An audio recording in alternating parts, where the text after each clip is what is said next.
আপনাদের সবাইকে স্বাগত জানাচ্ছি আমাদের আজকের ওয়েবিনারের টপিক পাইথন দিয়ে ডেটা অ্যানালাইসিস অ্যান্ড ভিজুয়ালাইজেশন। আমাদের আজকের ওয়েবিনারের ইনস্ট্রাক্টর হিসেবে আছেন আকসাদুর রহমান স্যার, যিনি ইউনাইটেড ইন্টারন্যাশনাল ইউনিভার্সিটির একজন অ্যাডজান্ট ফ্যাকাল্টি। এছাড়া তিনি বিডিজবস.কম লিমিটেডের একজন ডাটা সায়েন্স কনসালট্যান্ট এবং আইসিটি ডিভিশন বিসিসি এর একজন lead trainer of edge projects. এছাড়াও আকসাদুর রহমান স্যার আমাদের গত 3 তারিখে হয়ে যাওয়া ওয়েব অ্যান্ড ডাটা সামিট 2025 এর একজন সম্মানিত প্যানেলিস্ট হিসেবে ছিলেন।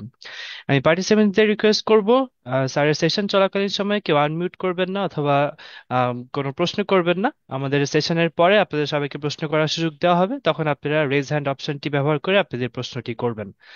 তো আমি আর দেরি না করে আসাদুর রহমান স্যারকে রিকোয়েস্ট করবো আমাদের ওয়েবিনারটি শুরু করে দেওয়ার জন্য। ধন্যবাদ। আসসালামু আলাইকুম। আহ, সকলকে জানাচ্ছি আজকের ওয়েবিনারে সুস্বাগতম। আমি মোহাম্মদ আকসাদুর রহমান। আমার পরিচয় তো শুনলেন। আমি আহ, একটু প্রথমে বলে রাখি, আমার একটু আহ, মানে ওই যে কফ আছে, ঠান্ডা লেগেছে। আহ, ওয়েবিনার চলাকালীন অবস্থায় কাশি হতে পারে, হ্যাঁ, সেটা আপনাদের একটু অসুবিধা হবে, তো সেটুকু আমাকে এক্সকিউজ করবেন। তো যাই হোক, আমরা আজকে ওয়েবিনারে চলে যাব সরাসরি। আমাদের ওয়েবিনারের টপিকস হলো যে আহ, আপনার পাইথন দিয়ে কিভাবে ভিজুয়ালাইজেশন করা যায় সেই ব্যাপারটা নিয়ে আমরা আজকে দেখব। তো যেভাবে বলা হলো যে আপনারা আপনাদের যদি কোনো প্রশ্ন থাকে সেগুলি আপনারা লিখে রাখবেন বা স্মরণ করে রাখবেন। আমরা আমাদের সেশনটা শেষ হওয়ার পরে আরেকটা সেশন থাকবে, যে সেশনে আপনাদের প্রশ্নের অ্যান্সার দেওয়ার চেষ্টা করব। তো যাই হোক, চলেন আমরা আমাদের স্ক্রিনটা শেয়ার করি। আচ্ছা,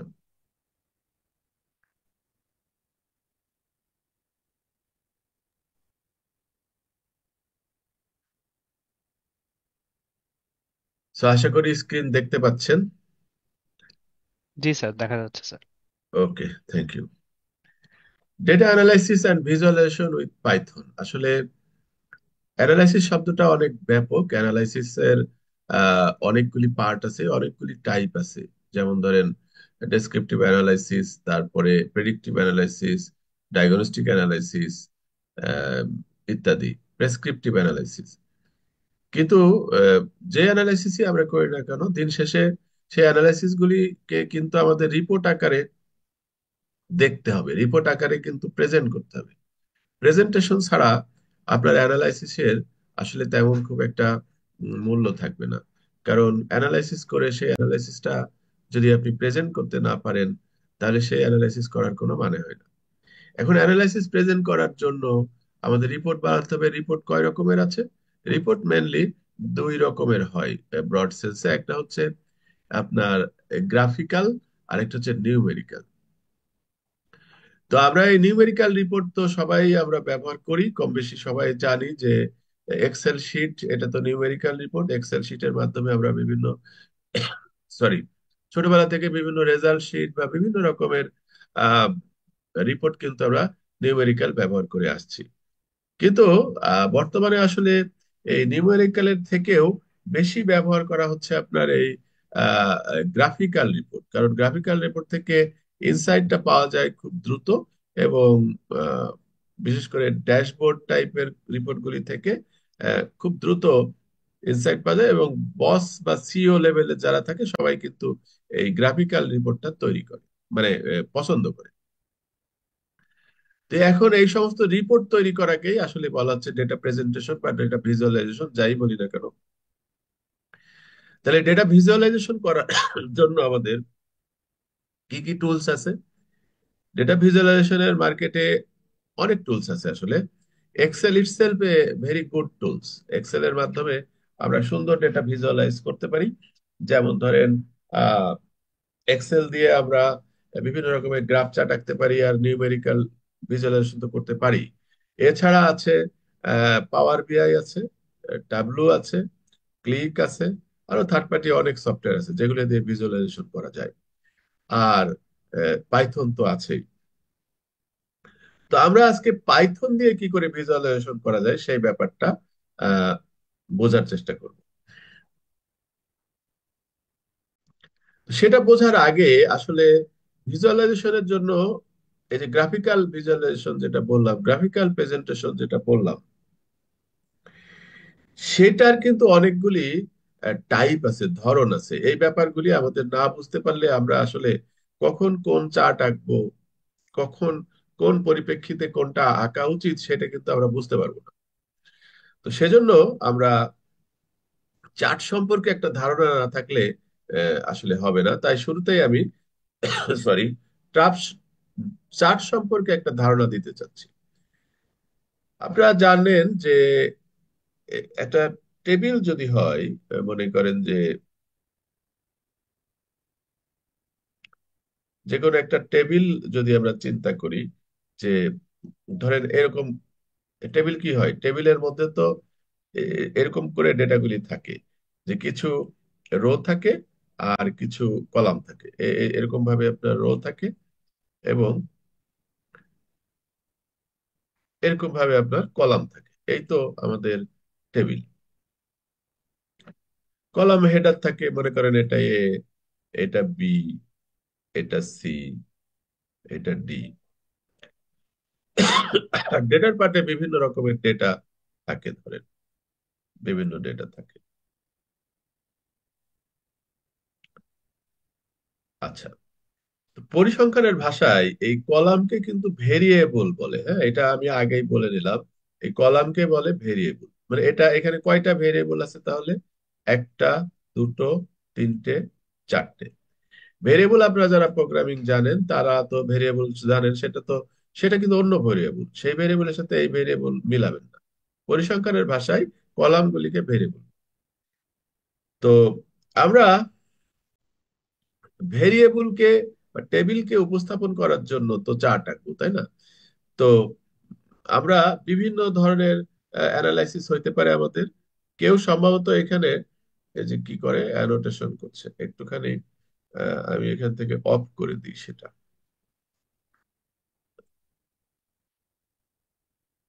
ওটা এখান থেকে মোর অপশনে গিয়ে ডিসেবল অ্যানোটেশন ফর আদার্স, আশা করি আর অ্যানোটেশন করা যাবে না। আচ্ছা,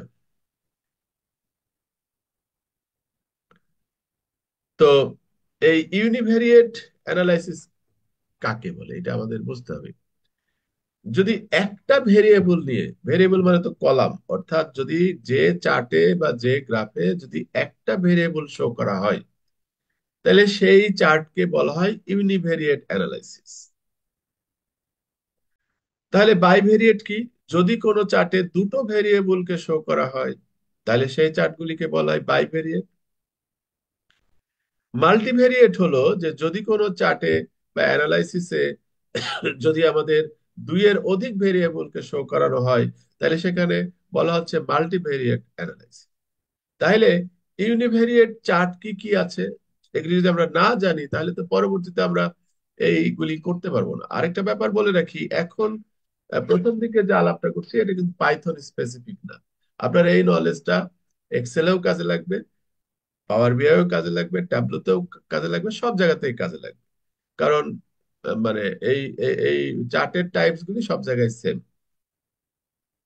তাহলে ইউনিভেরিয়েট হলো যে যখন আমাদের একটা ভেরিয়েবলকে দেখানোর প্রয়োজন হবে, প্রেজেন্টেশন করার প্রয়োজন হবে, ভিজুয়ালাইজেশন করার প্রয়োজন হবে, তখন আমরা ইউনিভেরিয়েট চার্টের মধ্যে থেকে যে কোনো একটাকে সিলেক্ট করতে পারি। তো ইউনিভেরিয়েট চার্ট আবার দুই রকমের আছে, একটা হচ্ছে ক্যাটাগরিক্যাল ভেরিয়েবলের উপরে হয়, আর একটা হচ্ছে নিউমেরিক্যাল ভেরিয়েবলের উপরে হয়। যেমন ধরেন এই যে হিস্টোগ্রাম, হিস্টোগ্রাম কিন্তু একটা ভেরিয়েবলকে শো করে। এটা আমাদের বুঝতে হবে কিরকম একটা ভেরিয়েবলকে শো করে। বলবেন এখানে তো এক্স অক্ষ আর ওয়াই অক্ষ আছে, অক্ষে কি বসবে আর ওয়াই অক্ষে কি বসবে? এখানে তো দুটো অক্ষ, দুটো অক্ষতে তো দুটো ভেরিয়েবল বসার কথা, কিন্তু আমরা বলছি একটা ভেরিয়েবল বসে।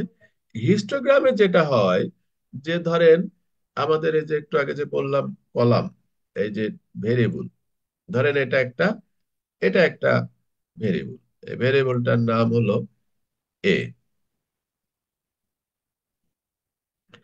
তো এর মধ্যে এক আছে, দুই আছে, তিন আছে, আবার দুই আছে, চার আছে, পাঁচ আছে, এভাবে অনেক সংখ্যা আছে। আমি জাস্ট কয়েকটা এখানে দিলাম। অনেক সংখ্যা আছে। তো আমরা যখন হিস্টোগ্রাম আঁকবো, তখন শুধু এ দিয়ে হিস্টোগ্রাম আঁকবো।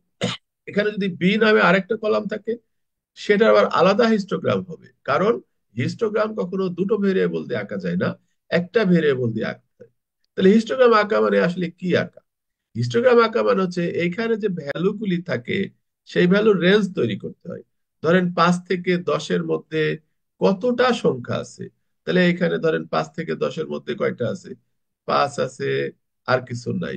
তাহলে একটা। তো বা এখানে তো একটা ডামি ডেটা অনেক থাকবে, ধরেন এখানে আছে 20টা, 5 থেকে 10-এর মধ্যে 20টা। তো ওয়াই অক্ষে তাহলে ওই ফ্রিকোয়েন্সিটা দেখায়, অর্থাৎ কতগুলি আছে সেটা দেখায়। তাহলে ফ্রিকোয়েন্সি দেখার জন্য এই সংখ্যাগুলিকে গুণে দেখাচ্ছে, তার মানে আরেকটা ভেরিয়েবলের প্রয়োজন হচ্ছে না। হিস্টোগ্রাম সবসময় এক্স অক্ষে কি থাকে? রেঞ্জ থাকে। রেঞ্জটা বিভিন্ন ভাবে হইতে পারে। আমরা যেভাবে তৈরি করব, 10 থেকে 15 নয়, বড় বড় করলে 10 থেকে 20, 20 থেকে 40, 40 থেকে 60, তবে সমান হতে হবে, ইকুয়াল হতে হবে। আর উপরে কি হবে? উপরে হলো ফ্রিকোয়েন্সি। তো এই হলো হিস্টোগ্রাম। তারপরে বক্স প্লট। আমরা খুব বেশি ডেপথে যেতে পারবো না, কারণ আমাদের আবার পাইথনে কোড করে, আমরা পাইথনের কোড দিয়ে কি করে আহ, যেতে হয় সেগুলিও দেখবো। তারপরে আপনার এই যে ডেনসিটি প্লট আছে, এটা এই হিস্টোগ্রামেরই আসলে একটা কার্ভ। যখন এই ইয়েগুলি আঁকা হয় না, কলামগুলি আঁকা হয় না, কার্ভ করে দেওয়া হয়। বক্স প্লটও কিন্তু আপনার 5 নাম্বার সিরিজ বা একটা সিরিজকে যদি মিনিমাম কোয়ার্টার 1, কোয়ার্টার 2, কোয়ার্টার 3 এবং কোয়ার্টার 5-এ ভাগ করে এই কোয়ার্টার 1 এবং কোয়ার্টার 3 কে, অর্থাৎ ইন্টার কোয়ার্টাইল রেঞ্জ কে ঘিরে দিলে এটাকে একটা বক্স প্লট বলে। বক্স প্লটও কিন্তু কাইন্ড অফ ডিস্ট্রিবিউশন দেখা হয়। তারপরে পিয়ানো প্লট, এখানেও ওই ডিস্ট্রিবিউশনই আসলে দেখা হয়। ক্যাটেগরিক্যাল গুলো কি? এটাও কিন্তু একটা ভেরিয়েবল নিয়ে আঁকা হচ্ছে। যেমন ধরেন আপনার এই যে সাম অফ প্রফিট বাই প্রোডাক্ট। তাহলে দেখেন প্রোডাক্টের প্রফিট কত, কোন প্রোডাক্টের প্রফিট কত। তাহলে এখানে আমরা আসলে প্রফিটটাকে দেখছি প্রোডাক্ট ওয়াইজ। এই প্রোডাক্ট গুলি আসলে একটা ভেরিয়েবল বটে, তবে এটাকে আমরা যেহেতু স্ট্রিং, এটাকে আমরা ওইভাবে আলাদা ভেরিয়েবল বলছি না। আমরা আসলে প্রফিটকে দেখছি কি ওয়াইজ দেখছি? আমরা দেখছি হচ্ছে প্রোডাক্ট ওয়াইজ দেখছি। আমরা কান্ট্রি ওয়াইজ দেখতে পারতাম, রিজিয়ন ওয়াইজ দেখতে পারতাম, কিন্তু আমরা প্রফিটকে দেখছি। তার মানে এগুলি ক্যাটাগরিক্যাল। এই জন্য যেহেতু এখানে ক্যাটাগরি আছে, তাই এগুলিকে আমরা ক্যাটাগরিক্যাল চার্ট বলছি। পাই চার্ট, এটাও কিন্তু একটা ভেরিয়েবল দিয়ে হয়, এটাও কিন্তু দেখেন ক্যাটাগরিক্যাল। আমাদের 4টা ক্যাটাগরি আছে: টয়েজ এর সেল কত, ফার্নিচারের সেল কত, হোমের সেল কত, ইলেকট্রনিক্স এর সেল কত। তো এই সেলগুলিকে কিন্তু এখানে পার্সেন্টেজে দেখানো হচ্ছে। তাহলে কলাম চার্ট আর পাই চার্টের মধ্যে পার্থক্য কি? প্রথম পার্থক্য, এটা তো কলাম আর এটা তো পাই। মানে একটা মনে করেন যে একটা 160, 180 ডিগ্রি একটা সার্কেলের ভিতরে পাই করা হয়েছে। এটা তো ভিজুয়াল পার্থক্য। কিন্তু মূল পার্থক্য হচ্ছে কলাম চার্টে আপনার সরাসরি প্রফিট গুলি বা সেলস গুলিকে দেখা হয়, এখানে কিন্তু সরাসরি দেখা হয় না, বরং পার্সেন্টেজ দেখা হয়। হয়তো আপনার টয়েজ এর সেল হলো আহ, কথার কথা হয়তো 40,000 টাকা, কিন্তু 40,000 টাকা এখানে দেখানো হচ্ছে না, বরং টোটালের কত পার্সেন্ট সেটা দেখানো হচ্ছে। তার মানে আমরা যখন পার্সেন্টেজে দেখতে চাইবো, তখন আমরা সাধারণত পাই চার্টকে চুজ করি। আর যদি ভ্যালুতে দেখতে চাই, তখন আমরা এই কলাম চার্টকে আমরা চুজ করি। বা বার চার্ট, বার চার্ট আর কলাম চার্ট আসলে একই। যদি আমরা সরি, আমার কাশির কারণে একটু ডিস্টার্ব হবে, এক্সকিউজ করবেন।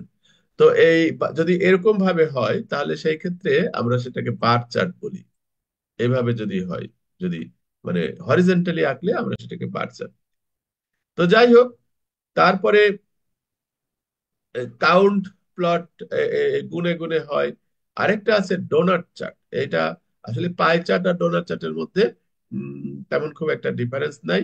এখানেও পার্সেন্টেজে দেখায় পাই চার্টই। পাই চার্টের এই যে মাঝের যে অংশটা আছে, এই মাঝের অংশটা যদি আমরা ফেলাই দিই, সাদা করে দিই, তাহলে ডোনাট চার্ট হয়ে যায়। ডোনাট মানে আমরা যে ডোনাট খাই এরকম দেখতে, সেই রকমই হয়ে যাচ্ছে। তো তারপরে আমরা যদি এই কলাম চার্ট তো বললামই, বার চার্ট এগুলি আলাদা আলাদা করে আবার এখানে বলা আছে, তো যাই হোক এগুলি আমরা স্কিপ করে যেতে পারি। এই চার্টটা সম্পর্কে একটু জানি। এটা হচ্ছে যে 100% স্ট্যাক চার্ট আর পাই চার্ট, এর মধ্যে কি মিল আছে বা দুটোর মধ্যে পার্থক্যই বা কি আছে?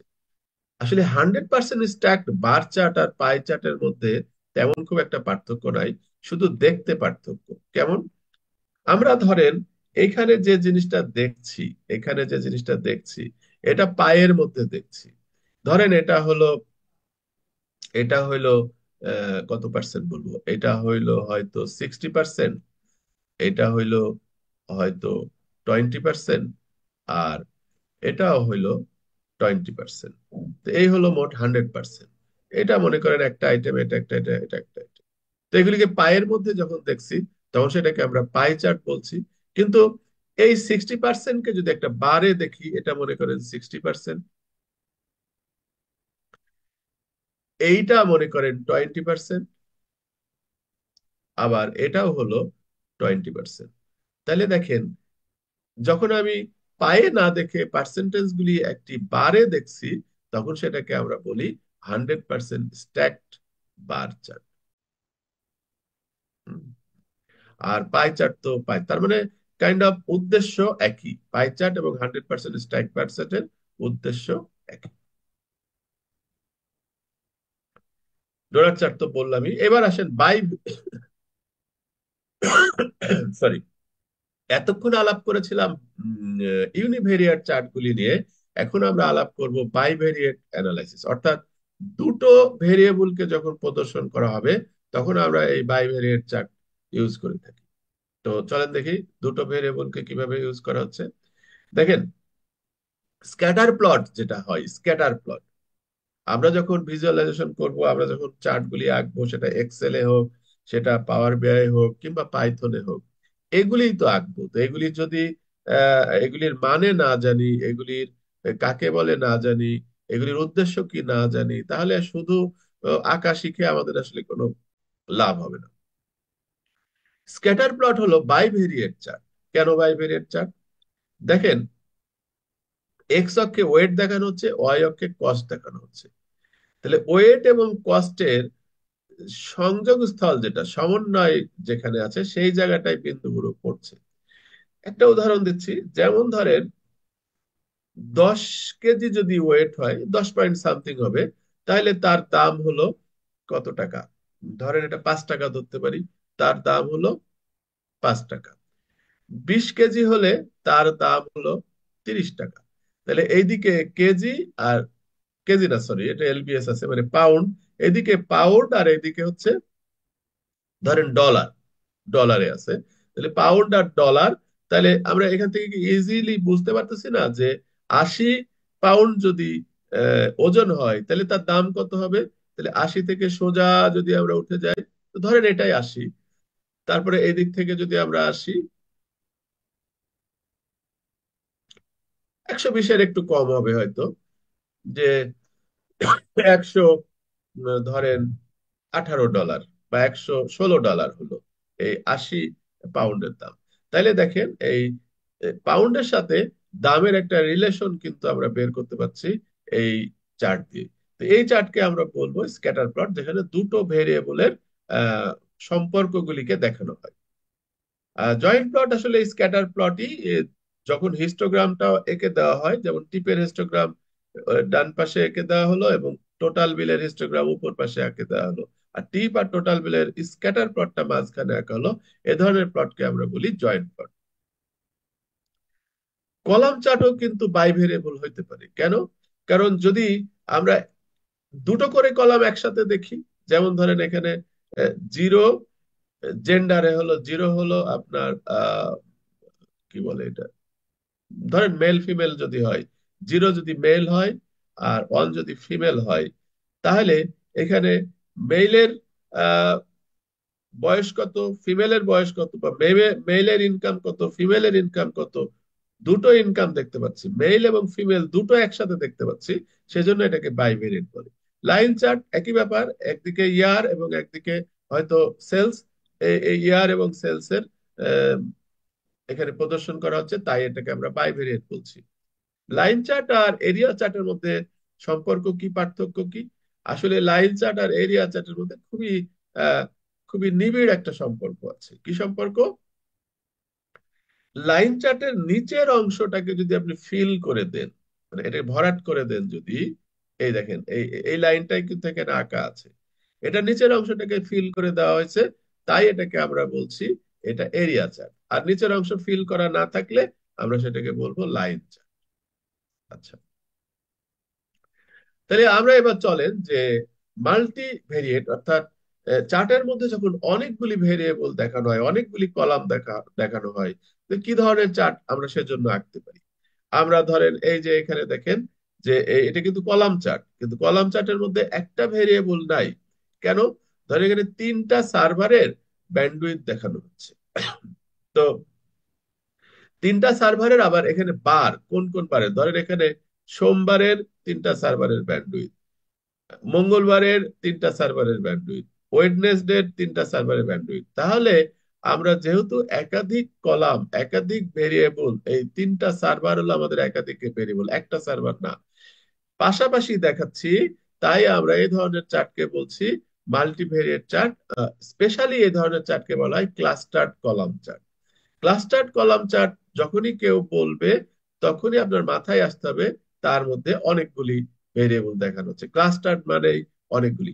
কেউ যদি মনে করেন একটা চার্ট আঁকে, এরকম করে একটা করেই ধরেন কলাম এঁকেছে, ধরেন এটা হলো সানডের সেল, এটা হলো মানডের সেল, এই এরকম করে কলাম আছে। এখন এটাকে ক্লাস্টার্ড বললে হবে না। ক্লাস্টার্ড হলো একসাথে অনেকগুলি ভেরিয়েবল থাকতে হবে, অ্যাটলিস্ট একের অধিক থাকতে হবে। আচ্ছা, বা দুইয়ের অধিক থাকতে হবে, দুইটা হলে তো বাইভেরিয়েন্ট বলছি। ক্লাস্টার্ড আর স্ট্যাক, এটা অনেক জায়গায় কনফিউজড হয়ে যায়, অনেকে কনফিউজড হয় বিষয়টা। এই ক্লাস্টার্ড কে আমরা কিন্তু আরেক ভাবে দেখাতে পারি, কিরকম? যে পাশাপাশি না দেখায় এটার সাথে জোড়া দিয়ে দিতে পারি। কিরকম? যেমন ধরেন আমরা সোমবারে সার্ভার ওয়ানের ব্যান্ডউইথ কত, 100, সার্ভার টু এর ব্যান্ডউইথ কত, ধরে নিলাম যে 90। তাহলে এই পাশাপাশি না একে আমরা যদি 100-র পরে আরো 90 আঁকি, তাহলে কোথায় যাবে? 100 থেকে 200 তো হবে না, ধরেন 200 থেকে একটু কম হবে, এতটুকু হবে। তাহলে কি হলো? 90টা দিয়ে এখানে জোড়া দিয়ে দিলাম, এখানে জোড়া দিয়ে দিলাম। আচ্ছা, তারপরে আবার এটা আবার 100, তাহলে এখানে ধরেন 190 থেকে আমরা আবার 290 পর্যন্ত 100 জোড়া দেবো এখন। তাহলে এটা কিন্তু তিনটা কালার দিয়ে অবশ্যই প্রদর্শন করতে হবে। তাহলে দেখেন একটা বারের মধ্যেই তিনটা জিনিস দেখালাম। হোয়ারেজ ক্লাস্টার্ড কলামে কি ছিল, যে না, তিনটা বারের মধ্যে তিনটা জিনিস দেখানো হচ্ছিল, এখানে একটা বারের মধ্যে তিনটা জিনিস দেখানো হলো। যদি সেরকম হয় তখন আমাদের সেটাকে স্ট্যাক কলাম চার্ট বলতে হবে।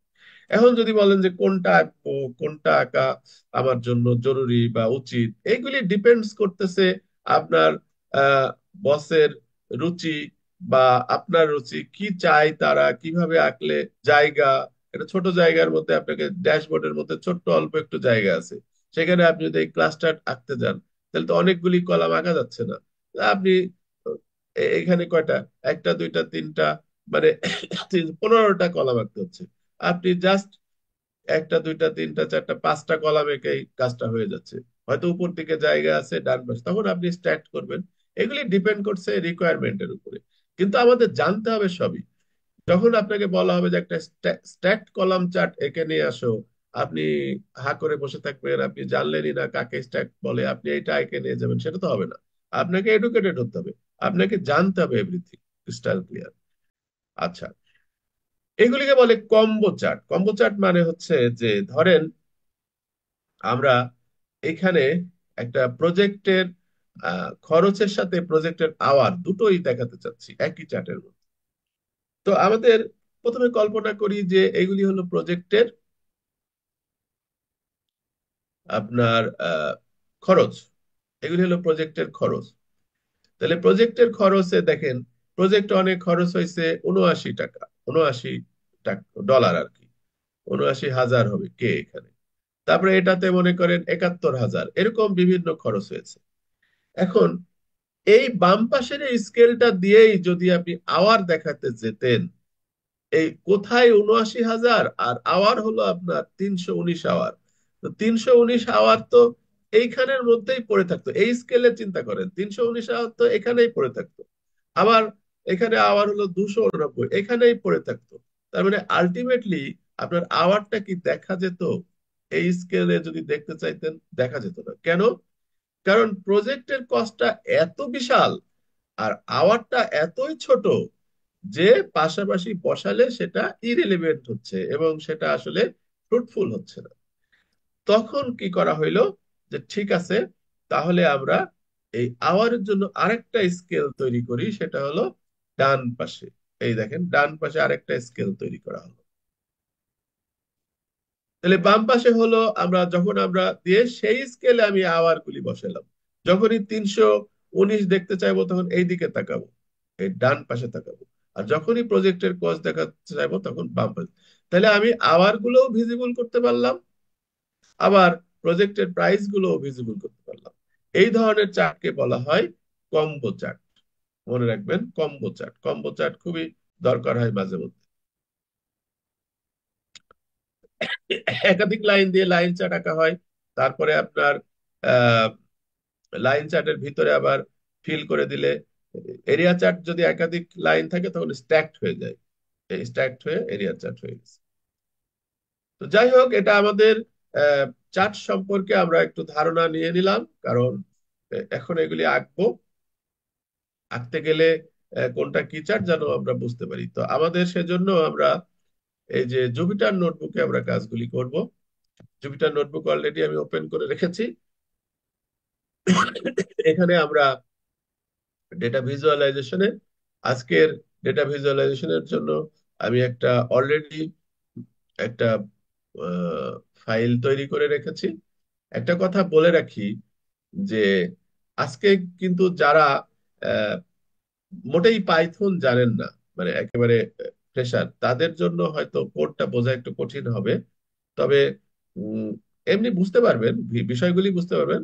একটু প্রিরিকুইজেশন আছে আজকের ক্লাসের জন্য, কারণ আমরা তো পাইথন এখন আবার শিখাইতে গেলে তো আর এখানে হবে না। সর্বমোট হয়তো 1 ঘন্টা আমার সেশন থাকতে পারে, তার মধ্যে তো আর সব শেখানো যাবে না।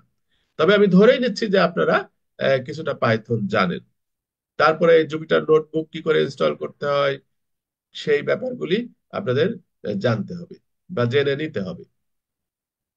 তো এই পাইথন দিয়ে যদি আমরা চার্ট আঁকতে চাই বা এই ভিজুয়ালাইজেশন করতে চাই, তাহলে অনেকগুলি লাইব্রেরি আছে। পাইথন মানেই কিন্তু লাইব্রেরির খেলা। লাইব্রেরি দিয়ে এই সমস্ত কাজ পাইথন করে। ধরেন চার্ট আঁকার জন্য কি কি লাইব্রেরি আছে? ম্যাটপ্লটলিব আছে, পান্ডাস আছে, তারপরে সিবন আছে, প্লটলি আছে, ইত্যাদি ইত্যাদি লাইব্রেরি আছে। আবার যদি আমরা মেশিন লার্নিং মডেল বানাতে যাই তখন আবার টেনসরফ্লো আছে, স্কেলার্ন আছে, ইত্যাদি ইত্যাদি আছে। তো এরকম বিভিন্ন কাজের জন্য বিভিন্ন লাইব্রেরি আছে।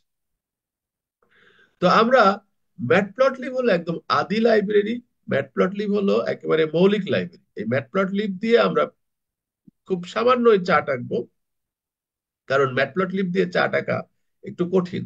আমরা যত উপরের দিকে যাব, পান্ডাস, সিবন, প্লটলি, তত চার্টগুলি আঁকা সহজ হবে। আরেকটা জিনিস বলে রাখি, এখানে কিন্তু ড্র্যাগ এন্ড ড্রপের কোনো সুযোগ নাই। যেটা আপনারা যারা পাওয়ার বিআই জানেন বা এক্সেল জানেন, সেখানে দেখবেন যে গ্রাফ চার্ট আঁকতে গেলে কি করতে হয়, যে ধরেন আপনি কোন একটা ভিজুয়াল ড্র্যাগ করে আপনার ক্যানভাসের মধ্যে আনলেন, সেই ভিজুয়ালের প্রপার্টিজ চলে আসছে, সেখানে একটা ফিল্ড কে, সেলস কে টেনে এনে দিলেন ওয়াই অক্ষে, আর রিজিয়ন কে টেনে এনে দিলেন এক্স অক্ষে। তাহলে রিজিয়ন ওয়াইজ সেলসটা কিন্তু অটোমেটিক তৈরি হয়ে গেল। So easy. এখানে সেই কাজটা করতে গেলে আমাদের কোড করে করতে হবে, এই কোড লিখে লিখে করতে হবে। আচ্ছা, তাহলে যদি আমাকে প্রশ্ন করেন যে তাহলে তো মনে হচ্ছে এক্সেল এর ভিজুয়ালাইজেশনই সহজ, তাহলে তো পাওয়ার বিআই এর ভিজুয়ালাইজেশনই সহজ। ট্রু, সহজ। তাহলে আমরা কেন পাইথনে শিখবো, এটা একটা প্রশ্ন হতে পারে। দেখেন, পাইথনের ভিজুয়ালাইজেশনের সাথে ওগুলি কিন্তু সম্পর্ক নাই, সম্পর্ক নাই এই জন্য বলছি যে আসলে আহ, মানে আহ, কি বলবো, এটা area of scope, area of আপনার কাজের কি বলবো যে এরিয়া, এটা কিন্তু ভিন্ন। যেমন ধরেন আমরা যদি পাওয়ার বিআই এর কথা বলি, তাহলে আমরা বিজনেস ড্যাশবোর্ড আঁকানোর জন্য বা বিজনেস অ্যাসপেক্টে যে কোনো কিছু করার জন্য, আপনি কর্পোরেট কোনো একটা কোম্পানিতে চাকরি করেন, সেখানে বিভিন্ন রকমের রিপোর্ট সিও রেগুলার দেখে, বেস্ট হচ্ছে পাওয়ার বিআই, টাবলু, এক্সেল এগুলি দিয়ে করা। কিন্তু আপনি আর&ডি টাইপের কিছু করতে যাচ্ছেন, আপনি হয়তো মেশিন লার্নিং এর কোনো মডেল বানাতে যাচ্ছেন, সেই সময় মডেল বানাতে গিয়ে আপনি পাইথনে এই কাজগুলি করছেন, হঠাৎ করে আপনার হয়তো এখানে একটা এই ডেটাটাকে দেখার প্রয়োজন হবে, তখন আপনি কোথায় পাওয়ার বিআই পাবেন আর কোথায় আপনি ওই এক্সেল পাবেন? তখন কিন্তু পাইথন দিয়েই আপনাকে এঁকে নিতে হবে, এটা একটা কারণ। 2 নম্বর কারণ হচ্ছে, আপনি পাওয়ার বিআই, ধরুন প্রথমে এক্সেল এর কথা চিন্তা করি, এক্সেলে যদি কোনো গ্রাফ ড্যাশ আঁকেন, তাহলে সেটা তো আপনি হোস্ট করতে পারছেন না, আপনার ওয়েবসাইটে সেটা কিন্তু দেখাতে পারছেন না। দেখাতে পারবেন, ছবি দেখাতে পারবেন, সেটা তো ডাইনামিক না, ডেটাবেস চেঞ্জ হলে তো ছবি চেঞ্জ হবে না, তাইলে ওটা আসলে হচ্ছে না। বলবেন পাওয়ার বিআই, হ্যাঁ পাওয়ার বিআই দিয়ে করলে হোস্ট করতে পারবেন, কিন্তু সেই হোস্টটা আবার করতে হবে পাওয়ার বিআই সার্ভিসে, আপনার ওয়েবসাইটে সরাসরি হোস্ট করতে পারবেন না। যদিও ওখান থেকে লিংক জেনারেট করে করা যায়, সেটাও কিন্তু সিকিউরিটি লস হয়। তো আপনার পাইথন দিয়ে একটা ওয়েবসাইট বানানো আছে, ওয়েব অ্যাপ্লিকেশন বানানো আছে, সেখানে আপনি যদি কোনো গ্রাফ চার্ট আঁকতে চান, তাহলে সেটার জন্য বেস্ট হচ্ছে এই পাইথন দিয়ে গ্রাফ চার্ট আঁকা। কারণ পাওয়ার বিআই বা এক্সেল সেখানে ওইভাবে সাপোর্ট করবে না। তো এরকম পারপোজ কিন্তু ভিন্ন থাকে। আরো পারপোজ আছে, আপনার এক্সেল বা পাওয়ার বিআই এর কিন্তু লিমিটেশন আছে, বিগ ডেটা সাপোর্ট করে না, বিগ ডেটাতে গেলে ওগুলো হ্যাং হয়ে যায়। কিন্তু এখানে তো কোনো লিমিটেশন নাই, এটা তো কোড, জাস্ট এ কোড, এর কোনো কিন্তু আপনার আহ, কোনো সফটওয়্যারটা লোড করতে গেলে, জুপিটার নোটবুক লোড করতে গেলে আলাদা কিছু লোড করতে হচ্ছে না, র্যামে খুব জায়গা তো কম দখল করে। তো বিগ ডেটাতে আমরা এগুলিতে কাজ করতে পারি। তো যাই হোক, আমরা চলেন দেখি যে ম্যাটপ্লটলিব দিয়ে কি করে আমরা এই ভিজুয়ালাইজেশন করতে পারি। তো পাইথনে আমরা লাইব্রেরিকে ইম্পোর্ট করে নিতে হয় শুরুতেই, যেমন ধরেন আমরা ইম্পোর্ট ডট ম্যাট প্লট লিব পাইপ্লট, এটাকে ইম্পোর্ট করে নিচ্ছি। আমরা পিএলটি নামে সংক্ষেপ করে নিলাম পিএলটি দিয়ে। আর নামপাইকেও ইম্পোর্ট করলাম, কারণ নামপাই এর মাধ্যমে আমরা এখন অ্যারে তৈরি করি। তারপরে দেখেন আমরা নামপাই ডট অ্যারেঞ্জ ফাংশনের মাধ্যমে একটা অ্যারে তৈরি করলাম। এই অ্যারেঞ্জ ফাংশনের মাধ্যমে কি হয়, আমাদের এখানে 11 বলা আছে, তার মানে হচ্ছে 0 থেকে 10 পর্যন্ত নাম্বার এখানে দিবে, প্রোভাইড করবে। এগুলি পাইথন শেখার ব্যাপার, আমি আরো তার ভিতরে যাচ্ছি না, ধরে নিচ্ছি আপনারা পাইথন জানেন। তাহলে আমাদের এক্স এর মধ্যে কি যাবে, 0 1 2 3 4 5 10, 10 পর্যন্ত যাচ্ছে। আর ওয়াই এর মধ্যে কি যাবে, ওয়াই এর মধ্যে যাবে এক্স কে যদি আমি এই ডবল স্টার মানে হচ্ছে পাওয়ার করা, অর্থাৎ 2 দিয়ে এক্স কে সূচক করা হচ্ছে, ঘাত বলে বা পাওয়ার বলে, সেটা করা হচ্ছে। তো চলেন দেখি, 0 কে যদি আমরা স্কোয়ার করি শূন্যই হবে, 1 কে স্কোয়ার করলে একই হবে, 2 কে স্কোয়ার করলে কিন্তু 4 হবে, 3 কে স্কোয়ার করলে 9 হবে। অর্থাৎ এক্স এর যা ভ্যালু আছে, এক্স কে আমি স্কোয়ার করছি মানে এক্স এর প্রত্যেকটা ভ্যালুকে স্কোয়ার করে এই ওয়াইটা জেনারেট হয়েছে। তার মানে হচ্ছে এক্স এর স্কোয়ার ভ্যালু গুলি দিয়ে ওয়াই জেনারেট হচ্ছে। এখন আমরা দুটো ভেরিয়েবল পেয়ে গেলাম, একটা হলো এক্স, একটা হলো ওয়াই। আচ্ছা, ভেরিয়েবল মানে এটা কিন্তু কলাম, ধরে নিলাম যে এটা এক্স কলাম, এটা ওয়াই কলাম। তো এখন এটা দিয়ে আমরা কি করে গ্রাফ আঁকতে পারি? যদি স্ক্যাটার প্লট আঁকি, তাহলে আমাদের এই যে পিএলটি দিয়ে আমরা আঁকবো। তো আমরা এখানে একটা একটা করে দেখাই। PLT dot scatter, so easy, code দিয়ে করলেও কোডগুলো খুব সহজ, মানে এমন জটিল কোনো কোড না। পিএলটি ডট স্ক্যাটার, এক্স অক্ষে কি দিব, ওয়াই অক্ষে কি দিব। তো মানে এক্স অক্ষে আমরা এই এক্স এর ভ্যালু গুলো দিতে চাই, ওয়াই অক্ষে আমরা ওয়াই এর ভ্যালু গুলো দিতে চাই। তো চলেন দেখি এটা কি করে। আহ এখানে কি হলো, মানে এগুলি মনে হয় রান করি নাই আমি। আমি একবার রান করে দিয়ে আসি। রান করলাম, রান করলাম। হ্যাঁ, এই যে রান হয়ে গেছে। তার মানে স্ক্যাটার প্লটে কি হয়, শূন্য হলে শূন্য, দুটোই তো শূন্য, তখন শূন্য শূন্যতে যেখানে ইন্টারসেকশন করবে সেখানে ডট দিচ্ছে। তারপরে পরেরটা কি ছিল, এক্স অক্ষে ওয়ান, ওয়ান অক্ষে ওয়ান, তো এখানেই হবে এই যে ওয়ান আর ওয়ান। এক্স অক্ষে দুই, ওয়াই অক্ষে ছিল চার, তো এরকম জায়গায় হবে যখন যেখানে ইন্টারসেকশন করবে। যাই হোক, এটা স্ক্যাটার প্লট এঁকে দিই। এখন যদি এখানে 10টা ভ্যালু না থেকে 10,000টাও থাকতো, তবু কিন্তু এর জন্য কোনো সমস্যা হতো না। কিন্তু আমাদের এই পাইপ্লটের এই পাইপ্লটের হেল্প ছাড়া আমরা যদি 10,000টা করতে চাইতাম, ইভেন এই 10টাই কিন্তু ঠিক মতো ম্যানুয়ালি করতে পারবো না। সেইভাবে আমাকে স্ক্যাটার প্লটে দিচ্ছে। আর লাইন প্লট যদি আঁকতে চাই তাহলে কি হবে, স্ক্যাটার প্লটের জায়গায় শুধু প্লট লিখে দিতে পারি বা প্লট ডট লাইন লিখে দিতে পারি। তাহলে কিন্তু লাইন প্লট আর স্ক্যাটার প্লটের মধ্যে পার্থক্য কি, তেমন পার্থক্য না, জাস্ট এগুলির ভিতর দিয়ে লাইন টেনে দিবে। এই যে লাইন, এই লাইন টেনে দেওয়াটাকেই বলে লাইন প্লট। চলেন দেখি টেনে দেয় কিনা। এই যে লাইন টেনে দিবে। এখন বলবেন লাইন তো টানলো ঠিক আছে, কিন্তু আহ আমার সেই ডেটা পয়েন্ট গুলিকে তার পয়েন্ট করছে না, মার্ক করতেছে না। তাহলে আমি লাইনও টানতে চাই, আবার ডেটা পয়েন্ট গুলি মার্কও রাখতে চাই। তখন আমাদের যেটা করতে হবে যে এখানে এই যে এক্স ওয়াই, আমি ধরেন রেড কালার করতে চাই এবং স্টার দিয়ে মার্ক করতে চাই, এভাবে বলে দিতে হবে।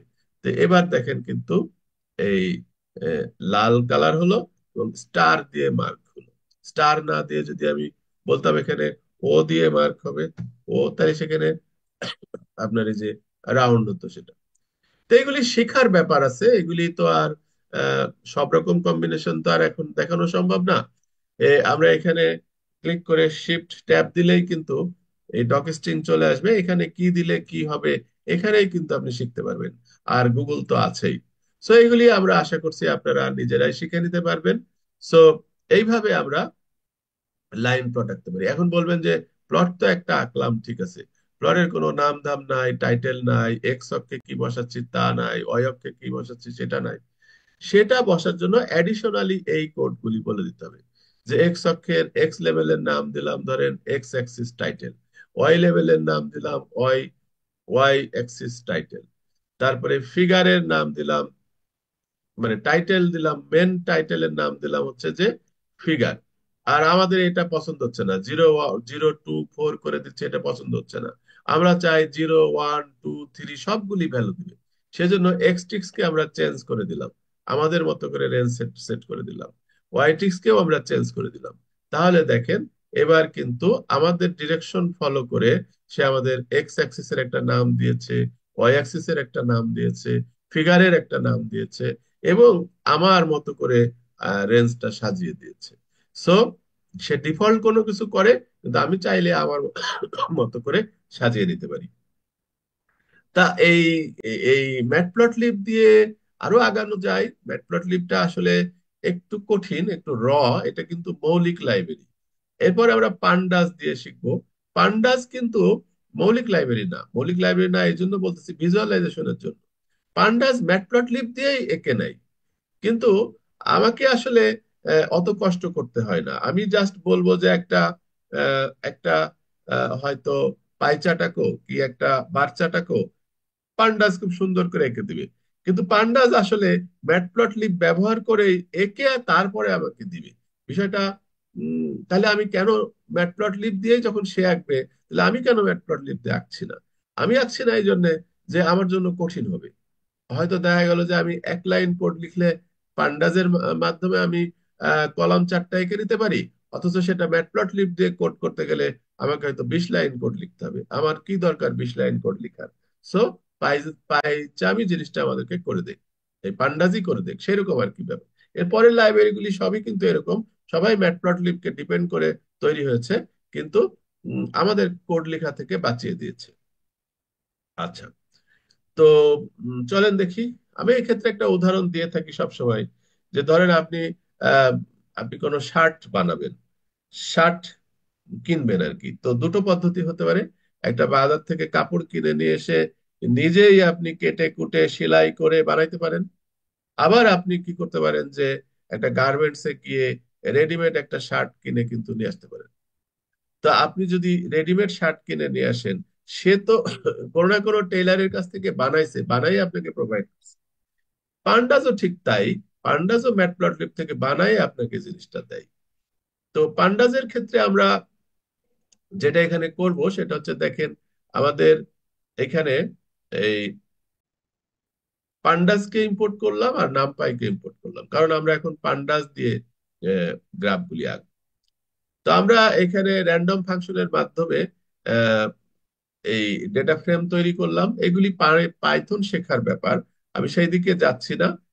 একটা ডেটা ফ্রেম পেয়ে গেলাম। ডেটা ফ্রেম আর কিছুই না, একটা টেবিল। এই টেবিলে দেখেন এক্স ওয়াই জেড তিনটা কলাম আছে। আর পরিসংখ্যানের ভাষায় বললে বলবো তিনটা ভেরিয়েবল আছে, এক্স ওয়াই জেড। এখন আমরা চাচ্ছি এই এক্স এর এক্স এর ভ্যালুগুলি দিয়ে একটা লাইন চার্ট, কিংবা ওয়াই এর ভ্যালুগুলি দিয়ে একটা লাইন চার্ট। এক্স এর ভ্যালুগুলি দিয়ে লাইন চার্ট কি চলেন। তাইলে আমরা কি লিখবো? ডিএফ এক্স, এটা হলো এক্স সিরিজ, এক্স এর ভ্যালু শুধু এক্স। শুধু ডিএফ যখন আমরা লিখি তখন পুরো টেবিলটাকে বোঝাই। আর যখন আমরা ডিএফ এক্স এরকম করে লিখি ব্র্যাকেটে, তখন শুধু এক্স কলামটাকে বোঝাই। তো এক্স কলামটার লাইন চার্ট আঁকবো। তাই এটা যদি আমি করে দিই, তাহলে আমাদের এক্স কলামের লাইন চার্ট আঁকা হয়ে গেল। বললেন যে কি আঁকলো, আমি তো কিছুই বুঝলাম না। দেখেন, সেক্ষেত্রে এক্স অ্যাক্সিসে সে দেয় হলো এই যে ইয়েটা কি বলে, ইন্ডেক্সটা, যে 0 1 2 3 4 এগুলি দিয়েছে এক্স অ্যাক্সিসে। বলবেন কই 0 1 2 তো দেয়নি, আসলে সে তার মতো করে সাজাই দিচ্ছে। আমরা চেঞ্জ করতে পারি। ধরেন 0 থেকে 2.5 দিছে, তার মানে এটা হলো 0। তাহলে জিরোতে কি আছে? জিরোতে এক্স এর মান কত? জিরোতে এক্স এর মান হলো 0.9। তাহলে চলেন দেখি, এই যে জিরোতে এক্স এর মান হলো 0.9। তাহলে দেখেন এই যে এটা যদি 0.8 হয়, তাহলে এরকম একটা জায়গায় 0.9 হবে, 0.9-এরও কিছুটা বেশি, তাই এরকম একটা জায়গায় কিন্তু ওর সাইজ।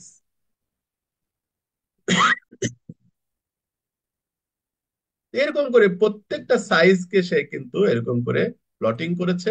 প্লটিং করে, এটা যেহেতু লাইন চার্ট, তাই প্লটগুলির মধ্যে দাগ দিয়ে দিয়েছে, লাইন চার্ট হয়ে গেছে। যে কত সহজে আমরা পান্ডাজের মাধ্যমে, এই এক লাইন লেখার মাধ্যমে আমি একটা লাইন চার্টে, যদি এটা পাইপ্লট দিয়ে করতাম তাহলে আমাদের দেখা যাচ্ছে যে উম, আমাদের আরো কোড লিখতে হতো। তারপরে আমরা যদি স্ক্যাটার প্লট আঁকি, তাহলে DF dot plot dot scatter লিখে আমরা এক্স এবং ওয়াই বলে দিতে হবে, এক্স অ্যাক্সিসে কি দিব এবং ওয়াই অ্যাক্সিসে কোন ভেরিয়েবল দেবো সেটা বলে দিতে হবে। সাইজ বাড়ানোর জন্য আমরা ফিক্স সাইজ এখানে দিয়ে দিলাম। দেওয়ার পরে আমরা যেটা রান করি, আমাদের আসলে এই আউটপুট গুলি আগে আগে একবার করেছি তাই রয়ে গেছে। সব থেকে ভালো হতো যদি আমরা এটা, আমরা এক কাজ করি, আমরা রিস্টার্ট করে আউটপুট গুলি মুছে দিই, তাহলে আগের থেকে আর আউটপুট গুলি দেখা যাবে, আউটপুট গুলি দেখা যাচ্ছে না। সেক্ষেত্রে আমরা এখান থেকে আবার এটা একবার ইম্পোর্ট করে নিলাম, এগুলি সবই একবার করে চালাই। এই যে এখানে আমরা ছিলাম, তো এখানে আমরা এক্স অ্যাক্সিসে এক্স বসালাম, ওয়াই অ্যাক্সিসে ওয়াই বসালাম। তার মানে কি, আমার দুটো কলামকে বসালাম, এক্স অ্যাক্সিসে এক্স এর মান বসবে, ওয়াই অ্যাক্সিসে ওয়াই এর মান বসবে।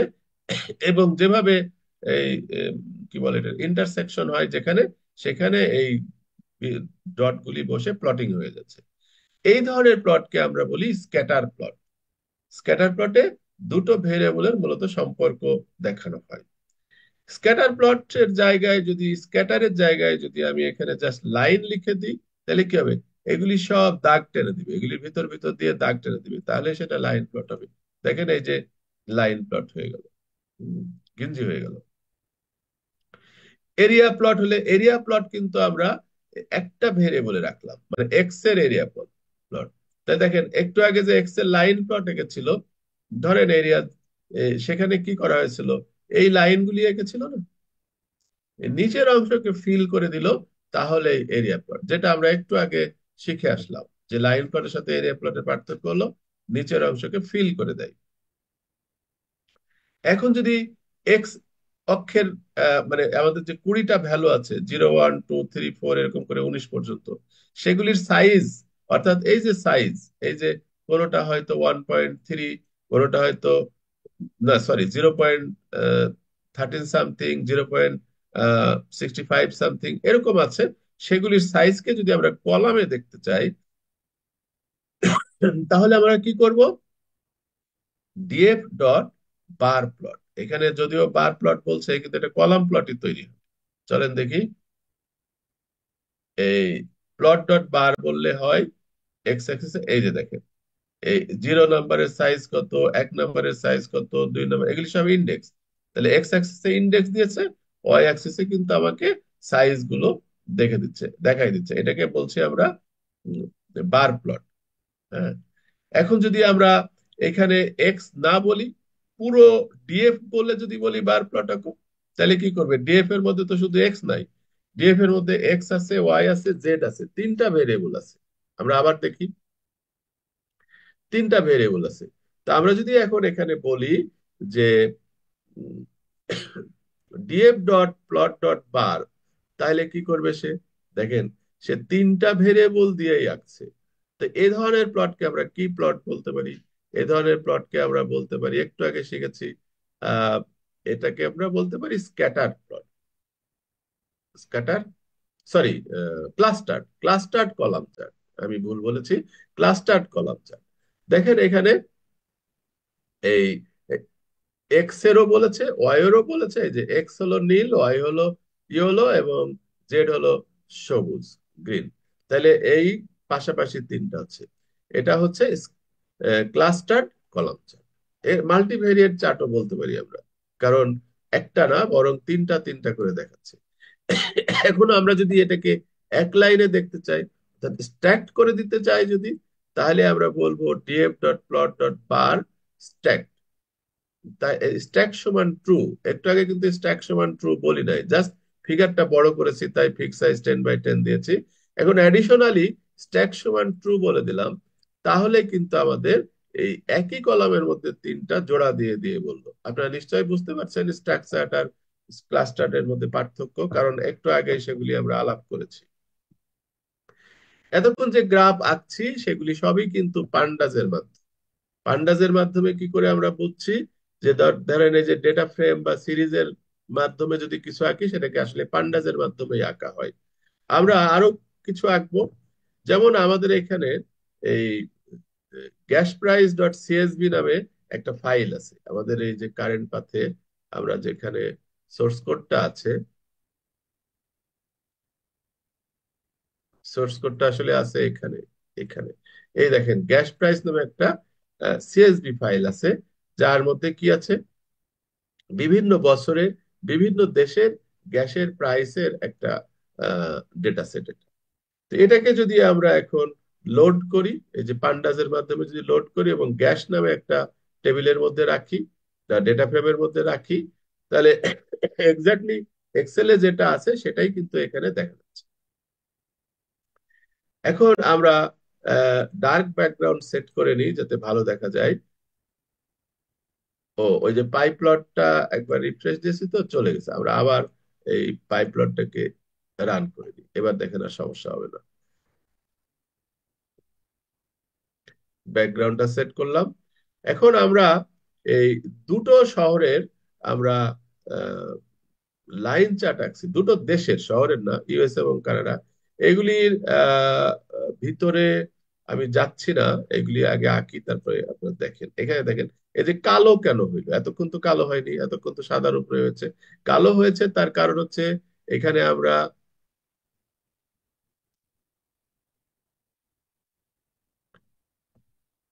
এটা আঁকার আগে এই যে ডার্ক ব্যাকগ্রাউন্ড কিন্তু সেট করে নিয়েছে, এটা একটা স্টাইল বলা হয়, স্টাইলটা সেট করেছে, ডার্ক ব্যাকগ্রাউন্ড স্টাইলে এরকম কালো হয়।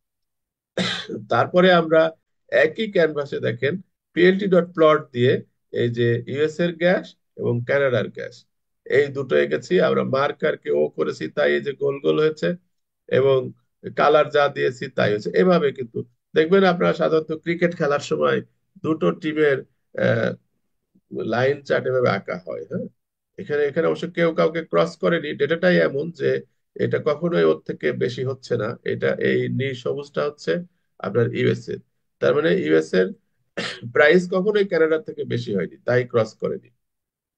বিভিন্ন সালে এটা আমরা দেখতে পাচ্ছি। আচ্ছা, এরপরে আরো একটা আমাদের আহ আছে সিবন। সিবনও কিন্তু খুব পপুলার কি বলে লাইব্রেরি ফর দ্য ভিজুয়ালাইজেশন। চলেন আমরা সিবন দিয়েও কিছু আঁকি। সিবনের মধ্যে আবার ডেটা সেটও ইনবিল্ড থাকে, মানে এটা একটা ভালো জিনিস যে কিছু ডেটা সেট সিবন রেখে দেয়।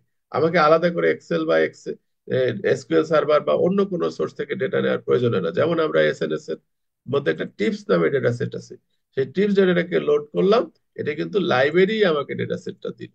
এসএনএস হলো সিবনের সংক্ষিপ্ত রূপ। আচ্ছা, তো এখানে টোটাল বিল আর টিপ, এই টোটাল বিল এবং টিপ নিয়ে আমরা কিছু ভিজুয়ালাইজেশন এখন করব।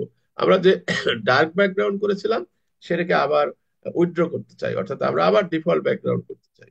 সেজন্য আমরা এখন PLT dot style use default করে দিলাম, তাহলে দেখেন ডিফল্ট হয়ে যাবে। এখন আমরা সম প্লট বলে একটা প্লট আছে, এটা হলো এই এসএনএস বা সিবনেরই একটা প্লট। মানে প্লটের কোনো শেষ নাই আসলে, এগুলি তো আমি এই খুব কম সময়ের মধ্যে দেখানোটাও খুব মুশকিল হয়ে যায়। মানে কোনটা দেখাবো কোনটা দেখাবো না এরকম হয়ে যায়। তো যার ফলে আমি খুব অল্প অল্প করে ফ্লাই করে যাচ্ছি মনে হচ্ছে আমার কাছে। কিন্তু এগুলির ইন ডেপথে শেখার ব্যাপার আছে, প্রত্যেকটা লাইব্রেরিকে আলাদা আলাদা করে শেখার ব্যাপার আছে। তো যাই হোক, সম প্লটটা কেমন হয় দেখেন, আমরা এখানে যে ডে আছে, অর্থাৎ এই যে সানডে, স্যাটারডে, এরকম 4টা ডে ডেটা আছে।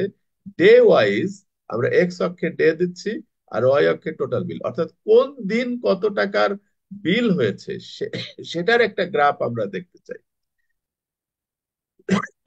সেটা আমরা এই সম প্লটের মাধ্যমে দেখতে পারি। চলেন দেখি কিরকম ভাবে দেখা যায়। দেখেন, মানে এখানে আমরা যদি দেখি যে থার্সডে, থার্সডেতে এই এই বিলগুলি হয়েছে। এখন বলবেন যে বুঝতেছি না তো কিছুই। আচ্ছা, এই এক্স অ্যাক্সিসে কি আছে ডে, ওয়াই অ্যাক্সিসে কি আছে টোটাল বিল। তাহলে থার্সডে তে আমাদের এই যে যে ডট গুলি আছে সেগুলি হলো বিলের পরিমাণ। যেমন ধরেন সবচেয়ে কম বিল হয়েছে কত, হয়তো $8 হবে। সবচেয়ে বেশি বিল হয়েছে কত, এখানে মনে করেন $42 হবে। তার মানে আমরা কি এটা বুঝতেছি না যে এখানে উম আহ, বেশি দামের খাবার কম খেয়েছে, এদিকে হালকা হয়ে গেছে, কম দামের খাবার বেশি খেয়েছে। মোটামুটি $10 থেকে $20 মধ্যেই সব থেকে বেশি খাওয়া আছে। প্রত্যেকটা ডট কিন্তু এক একটা এক একটা বিল। অর্থাৎ এই সম প্লটে কোনো ওভাররাইট হয় না, সামহাও এই ঝাউ গাছের মতো সিঁড়ি তৈরি করে ফেলে সম প্লটে, এটা এর বৈশিষ্ট্য। বলবেন এখানে নীল কালার ডিনার এবং লাঞ্চ আলাদা হলো কি করে? কারণ এখানে হিউ দেওয়া আছে, হিউটা যদি আমরা না দিই তাহলে সবগুলোই কিন্তু একই কালার দেখে। সবগুলি একই কালার হলে আমরা শুধু দেখতে পাচ্ছি কোন দিন কত কতগুলি খাবার হয়েছে। এখানে অনেকগুলি ইনসাইট কিন্তু পাওয়া যাচ্ছে এই সম প্লট থেকে। যেমন এটা বুঝছি যে ফ্রাইডেতে আমাদের সব থেকে কম খাওয়া হয়েছে, সব থেকে বেশি খাওয়া হয়েছে স্যাটারডে। তো এখন যদি আমরা আরো জানতে চাই যে এর মধ্যে আহ লাঞ্চ কতগুলি আর ডিনার কতগুলি, সেটা যদি আমরা দেখতে চাই, তাহলে এইখানে অ্যাডিশনালি কমা দিয়ে হিউ সমান টাইম। টাইম কেন দিলাম? কারণ এখানে দেখেন এই টাইম কলামের মধ্যে ডিনার আর লাঞ্চ বলা আছে, ব্রেকফাস্ট এখানে নাই। তাইলে আমরা যদি টাইম দিয়ে হিউ দিয়ে দিই, তাহলে আমরা দেখতে পাচ্ছি যে দেখেন যে থার্সডেতে আসলে কোনো ডিনার, একটা ডিনার আছে, ভুলে হয়তো ডেটা এন্ট্রি হয়ে গেছে কিনা যায় না, কোনো ডিনার এখানে নাই একটা ছাড়া। আর ফ্রাইডেতে মোটামুটি ডিনারও আছে লাঞ্চও আছে। আবার স্যাটারডেতে কোনো লাঞ্চ নাই, সানডেতে কোনো লাঞ্চ নাই। কারণও আছে, কারণ এটা তো বিদেশি ডেটা, তাদের এগুলি মানে ছুটির দিন থাকে। তো রাতে গিয়ে ধরেন ডিনার টিনার করে পার্টি টাটি করছে, সেই জন্য রাতের খাবারগুলি এখানে খাওয়া হয়েছে। নাই তাহলে কত রকমের ইনসাইট কিন্তু আমরা পাচ্ছি এই সিম্পল একটা সম প্লটের মাধ্যমে। আপনি হিউ চেঞ্জ করেন, আপনি জানতে চান ছেলে কতগুলি মেয়ে কতগুলি, এই যে সেক্স নামে একটা কলাম আছে, দেন এখানে আপনি সেক্স দিয়ে দেন, তাহলে কিন্তু আপনার কোন খাবারটা ছেলেতে খেয়েছে কোন খাবারটা মেয়েতে খেয়েছে সেটা দেখা যাচ্ছে। এখানে দেখেন যে মোটামুটি খেয়েছে বলতে কি, মানে বিল দিয়েছে কি, খেয়েছে ছেলে মেয়ে দুটোই খেতে পারে, বিল দিয়েছে কে সেটা কিন্তু দেখাচ্ছে। নীল গুলা হলো মেল, আর এগুলো হলো ফিমেল। তো এরকম ইন্টারেস্টিং বিভিন্ন ভাবে কিন্তু আমরা দেখতে পারি। ভায়োলিন প্লট, ভায়োলিনের মতো প্লট আছে এরকম করে। এখানে কি দেখতে পাচ্ছি, এখানে ডিস্ট্রিবিউশন দেখা যায় যে দেখেন $10 থেকে $20 এখানে এই পেট মোটা কিন্তু ভায়োলিনের। তার মানে কি, তার মানে এখানের খাবারটা বেশি ডলারের খাবার খেয়েছে। এই ডেটার ক্ষেত্রে না হয় নিচের দিকে পেট মোটা হচ্ছে, যদি উপরের দিকে কোনো কিছু ধরেন যে চুরি হয়েছে কোথায় বেশি, একদম সিকিউরিটি ছিল না, চুরি হয়েছে কোথায় বেশি, তখন ধরেন বেশি টাকার খাবার গুলা চুরি হয়েছে বেশি, তখন তো এইদিকে পেট মোটা থাকতো দেখতেন। তো যাই হোক, এটা বললাম আর কি। সো এইগুলি দেখে আমরা এই পিয়ানো কি ভায়োলিন প্লটের মাধ্যমেও ডিস্ট্রিবিউশন বোঝা যাচ্ছে। আরেকটা আছে লাস্ট প্লটলি। প্লটলি নিয়ে আমরা এখন আলাপ করব। প্লটলি আরেকটা লাইব্রেরি। প্লটলিকে এভাবে plotly.express.px দিয়ে সংক্ষিপ্ত করা হয়। প্লটলির জন্য আমরা ডেটা তৈরি করলাম, এই ডেটা ফ্রেম বানালাম, যেটার মধ্যে ছোট্ট একটা data, country China, Japan, USA, এবং সেলস হলো 3টা সেলস আছে। এটা দিয়ে যদি আমরা পাই প্লট আঁকতে চাই তাহলে কি হবে দেখেন, এই দেখেন আমাদের একটা পাই প্লট এঁকে দিল। আচ্ছা, আমাদের এখানে 100, 150 আর ছিল হলো 140। তাহলে এখানে এটা পাইপ্লট না, এটা ডোনাট হয়েছে, কারণ এখানে যে আমরা করেছি, হোল দিয়েছি, হোলটা না দিলে পাইপ্লট হতো। তো ছিল 100, 150, 140, কিন্তু 100, 150, 140 তো দেখাচ্ছে না, দেখাচ্ছে 38%, দেখাচ্ছে 25%, দেখাচ্ছে 35%, মানে পয়েন্ট সামথিং আছে। কেন? ওই যে আমি শুরুতেই বলে দিছি আমাদের যে চার্টের আলোচনায় যে পাই চার্ট এবং ডোনাট চার্টে সবসময় পার্সেন্টেজে দেখায়, তাহলে কখন আমরা এগুলি আঁকবো, যখন আমাদের পার্সেন্টেজে দেখার প্রয়োজন হবে। দেখেন, আমরা আগের যত গ্রাফ এঁকেছি, এই যে ধরেন আমাদের এই এই এখানে যতগুলি গ্রাফ এঁকেছি, কোথাও কিন্তু কোনো ডেটা লেভেল দেখায় নাই। ডেটা লেভেল, কারণ এগুলিতে ডেটা লেভেল আঁকা যায় না তা না, আঁকা যায়, কিন্তু একটু কোডটা কঠিন। কিন্তু এই প্লটলিটা দেখেন আমার বলা লাগতেছে না, আমি ডেটা লেভেল আঁকার কথা বলছিও না, ও নিজে নিজে এই ডেটা লেভেলে গেছে। তার মানে হচ্ছে যে গ্রাজুয়ালি প্লটলি হলো মানে খুবই ইন্টারেস্টিং, এবং খুব মানে আমরা পাওয়ার বিআই বা এদের সাথে কম্পেয়ার করতে পারি। তার মানে পাইথনের মধ্যেও কিন্তু লেটেস্ট লাইব্রেরি যেগুলি আছে সেগুলি দিয়ে এরকম এই ডেটা লেভেল সহ, এবং শুধু ডেটা লেভেল দেখাচ্ছে তাই না, সেখানে হবারও করতেছে, যেখানে নিয়ে যাচ্ছি করে যাচ্ছে। তো এইভাবে আমরা প্লটলি দিয়ে আঁকতে পারি। তারপরে আরেকটা ডেটা আমরা এখানে নিলাম টেবিলের মধ্যে, যে ধরেন ক্যারেক্টার, স্কিল এবং স্কোর, এই 3টা কলাম আছে। এখন এটা দিয়ে আমরা একটা এই লাইন পোলার, যেটাকে আমরা বলি যে স্পাইডার, যেটাকে বলি স্পাইডার, দেখেন আমরা আঁকছি। এই এই দেখেন, এটা হলো স্পাইডার লাইন। বলবেন বুঝলাম না তো কিছুই। আসলে এখানে দেখেন, আমরা যদি ক্যারেক্টারের কথা বলি, কতগুলি ক্যারেক্টার এখানে আছে। 3টা ক্যারেক্টার আছে, আয়রন ম্যান, থোর, আর হচ্ছে লকি। তো এই 3টা ক্যারেক্টার, এই নীলগুলি হলো আয়রন ম্যানের, রেডটা হলো থোরের, আর এটা হলো লকি। এখন দেখেন আমরা এখানে এই যে এই এই স্কিল, স্কিল যেমন ধরেন ম্যাজিক, স্ট্রেংথ, ইন্টেলিজেন্স, লিডারশিপ, বিভিন্ন স্কিলের নাম এখানে আছে। তাহলে কতগুলি স্কিল এখানে আছে, স্কিলও কিন্তু এই কয়টাই আছে, 1টা, 2টা, 3টা, 4টা, 5টা, 6টা। তাহলে 6টা স্কিল আছে, আর 3টা ক্যারেক্টার বা 3টা মানুষ হতে পারে, 3টা মানুষের 6টা স্কিল আছে। এখন এগুলি কি স্কিলের মান? তাহলে দেখেন মানগুলি 0 থেকে 20, 20 থেকে 40, 40 থেকে 60, 60 থেকে 80, 80 থেকে 100। এখন আমরা শুধু একটা ব্যাখ্যা করলেই বাকিগুলি বুঝে ফেলবো। আয়রন ম্যানের কথা যদি চিন্তা করি, আয়রন ম্যান তো নীল, তাহলে শুরুর ডেটাটা দেখি। শুরুর ডেটা কি, 0 নম্বরে কি আছে, যে ডিসেপশন হচ্ছে স্কিল। এখন ডিসেপশনের স্কোর কত, 50, সরি 60, কার, আয়রন ম্যানের। তাইলে চলেন দেখি আমরা, এই যে ডিসেপশন বরাবর দেখেন নীলের কিন্তু জিরো আছে। এই ডিসেপশন, সরি না, নীলে তো জিরো থাকবে না, নীলে তো 60 কত আছে দেখি। আয়রন ম্যানের থাকবে, স্কোর হলো 60। তাইলে আমরা এই ডিসেপশনে যে কিন্তু এই যে 60 পাচ্ছি, 60 কেন পাচ্ছি? এইটা যেমন 0, 20, 40, 60, 80, এটাও তো 0, 20, 40, 60। এই দেখেন নীলটা কিন্তু এখানে 60 এসেছে, এটা এক জায়গায় লেখা হয়েছে কিন্তু প্রত্যেক জায়গায় একই ব্যাপ্তি। এখানেও যদি আমরা লিখে দিই, তাহলে কি হবে? এখানে হবে 20, এখানে হবে 40, এখানে হবে 60, এখানে হবে 80, আর এখানে হবে 100। মানে এই চার্টগুলি বোঝাটাও একটা কিন্তু ব্যাপার আসলে। তারপরে এই লাইনেও তাই, এখানে 20, এখানে এরকম সবার মধ্যে হচ্ছে। তাহলে দেখেন, আমরা ডিসেপশনের ক্ষেত্রে আমরা যদি আয়রন ম্যানের কথা চিন্তা করি, নীলের কথা চিন্তা করি, 60-এ গিয়ে কিন্তু পয়েন্টটা এসেছে। তারপরে আয়রন ম্যানের আহ যদি আমরা স্ট্রেংথের কথা চিন্তা করি, 70, তাইলে স্ট্রেংথ হলো এটা। এটা দেখেন এত দূর তো 60, একটু বেশি 70।